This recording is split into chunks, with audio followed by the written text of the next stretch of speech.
Greetings everyone, I'm sorry for not making much of videos after Valentine's Day. I was busy and I was chasing after a lot of stuff, and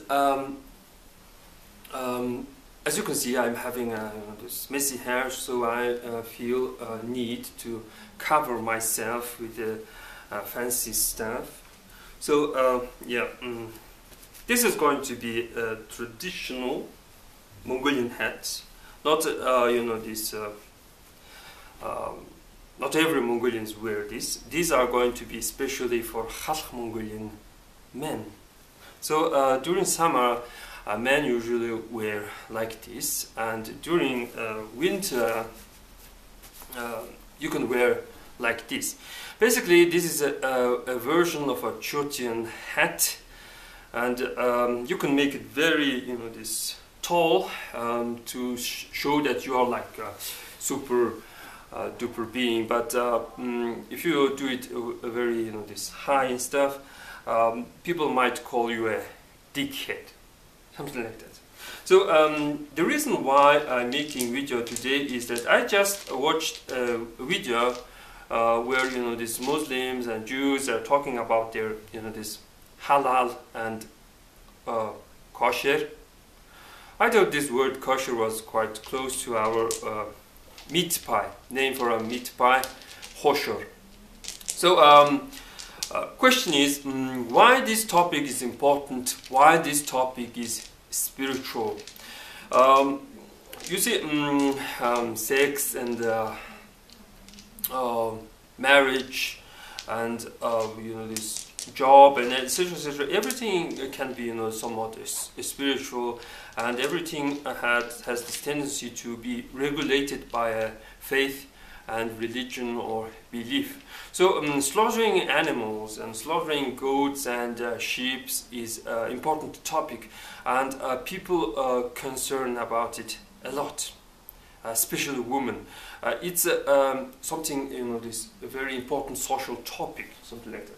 So I mean, question is, what the hell you are interested in life or the faith of these livestock, goats and sheep and bulls and stuff? Why these animals are so important? Well, there can be a belief that these animals are gift from the God. So imagine your father, the father, this God gave you a toy, and you violate it. You treat it badly, and you do not care about them. You cut their throat, spill their blood, etc., etc., etc. This is, not humane. This is not, this something that must be, must be educated, something like that. So Genghis Khan had this feel that he should create a law where he, this saying that it is forbidden by this head cutting. It is forbidden to cut the throat of goats and sheep and other, this livestock. The livestock must be put on the ground, and the legs must be tied, and the belly open, and the main veins must be cut, so that this animal die without suffering. So you really need to look after and care about this livestock and give them good death. That's why this is an important religious topic. That's why there can be somewhat quarrel on this with the Muslims, something like that. So another this rule of how to slaughter livestock is that when you toss these ankle bones, and when you're trying to get wow, this is like horse, camel, goat and sheep. I'm having a durum. So when you're like tossing an animal, you want to take you are playing the farmer game. You want to take the profit, And in this case, I want to take the goat and leave the 2 sheep. And but when I like take this piece, I disturb this animal, so I lose.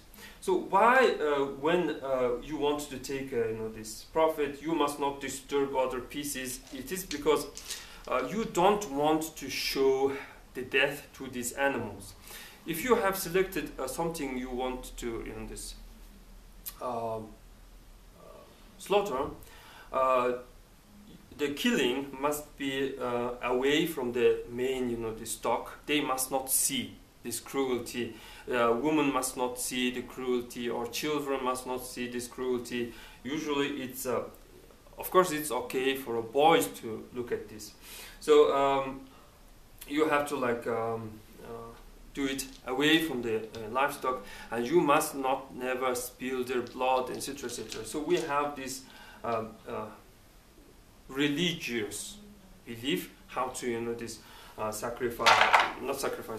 slaughter this livestock and something like that.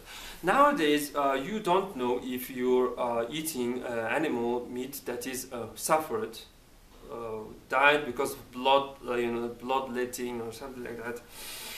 You simply buy from this meat from a shop and you cook it.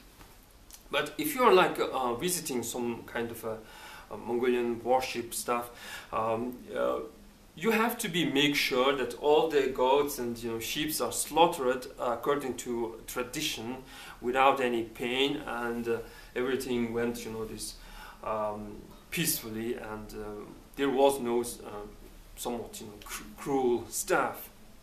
So this important social topic should be included in law, I think. Since nowadays people like to separate the state with the religion, I guess no country will have such a law that you should kill the animal without any suffering, etc.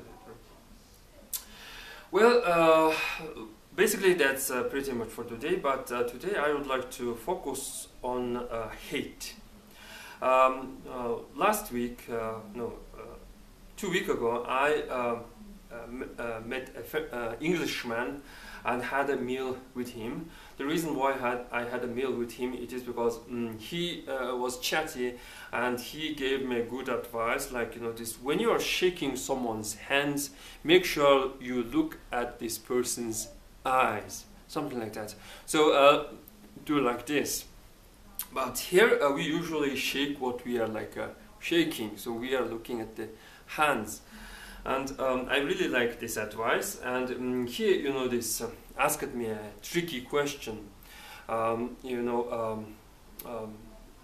Japanese and English are this island nation, and island people usually hate these foreigners, but you Mongolians are like mainland people, and you know that these Mongolians hate foreigners, and don't tell me they don't. And as a Mongolian, do you know why most Mongolian men hate foreigners? Something like that.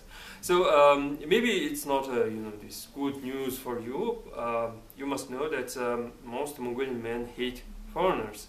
For example, because I make these videos in English, some these guys on the internet commented on my video, saying that why are you licking the feet or the under part of foreigners, something like that.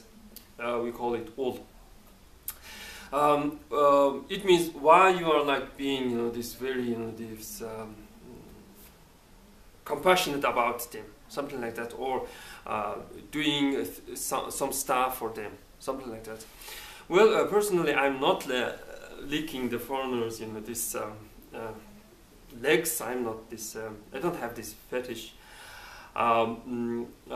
Simply, I make these videos to introduce certain stuff and give my personal opinion, something like that.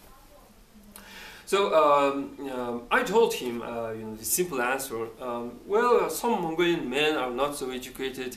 maybe if you meet a more educated Mongolian man, they will be more, this friendly and welcoming towards you, something like that. Well, personally, almost every Mongolian might hate someone who is working in a mining industry. Maybe a foreigner who is working in a tourist industry is like a bit different. Why this happened? Why Mongolians don't like foreigners, something like that? Well, the reason is 50-50. Mongolians are bad and foreigners are bad. I believe that in the 90s, when a country became open, when communism ended, everyone was quite naive, quite open about the foreigners, and somewhat liked foreigners and liked the foreign products, and everyone was eager to invite foreigners, something like that. So there was a question: what kind of foreigners will come to Mongolia, this corner of the world, this empty place and stuff? First people who came to Mongolia was missionaries, and there was a lot of news about these young people going suicide in honor of a Christian devil called Jesus, something like that. And yeah, that was somewhat thing that existed in 90s, a big news and stuff. And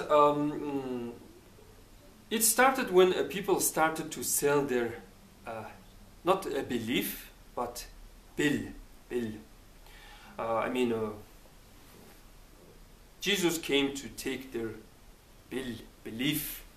Then Chinese came to take our bill, something that was harvested, something that was kept for generations, something like that. Because in 90s there was no money. You had to sell your ring, you had to sell your silver cup, or this golden cup, maybe everything to get some dollars, get some yuan, and to trade with China, etc., etc. And okay, you sold what your grandparents had. That's it. Then foreigners were interested in the bailik. You have to sell your bai, and you say to your bai as a bai, and you start to sell your wood. You start to sell your wild animal, wild plants, because China thinks that these bones of these tigers, or not tigers, the bones of these deers and this.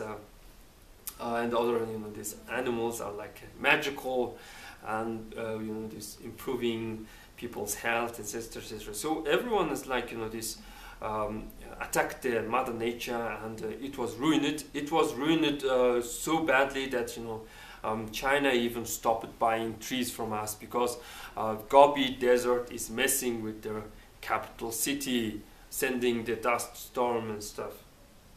So I hope nowadays we are not selling our wood. You will see a lot of these small forests like gone. There is no deer in Ulaanbaatar. In 90s there was a deer in Ulaanbaatar every winter, but now they're like gone. So after you sold all this stuff, what else you can sell? You start to sell your body. A lot of this Mongolian women, the most pretty ones, went to Europe and married with Europeans, and we heard a lot of news about abuse and sex in this slavery, and nowadays we even hear a lot of stories on internet on how this American men bring Mongolian women to USA and make them prostitution, etc., etc.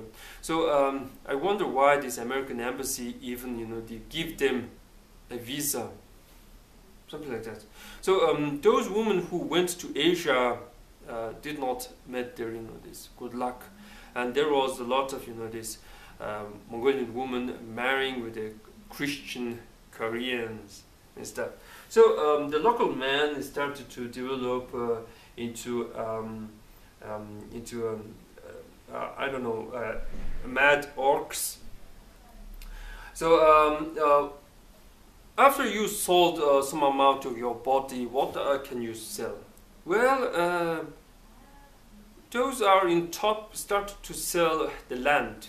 What is left? Land. And they started to rent the land to a Chinese, to a Koreans, and to this Canadian firms, etc., etc. Yeah, they even they sell the river valley for this growing farms for Koreans, etc., etc. So this is the big picture why Mongolian men hate foreigners and say foreigner is a foreigner. Of course, this Englishmen say that you do know that not every foreigners come here to this pollute and corrupt. They here to help, something like that. Well, that's pretty much for today, and thanks for watching.